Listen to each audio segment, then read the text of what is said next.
شكل من اشكال البار لتمرين الظهر.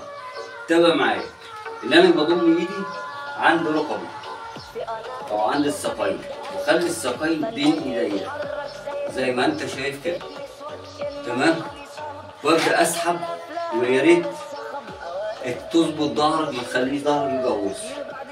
زج الارض برجلك واطلع بظهرك لفوق اكنك بترفع الوزن اهو. اثبت واسحب ايدك.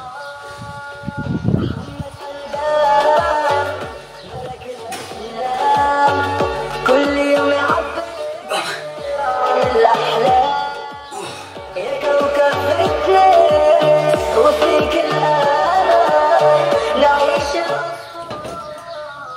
اهم حاجه الحركه دي، محدش يسحب وهو كده. اهم حاجه الحركه دي بتصلح معاك الظهر، بخلي الظهر شكله جميل، ودي من التمرينات الظهر. وخش على القناه هتلاقي قوام التشغيل تمرين الظهر كامل، ممكن تلعب كذا تمرين من تمرين الظهر هيحسن معاك شكل الظهر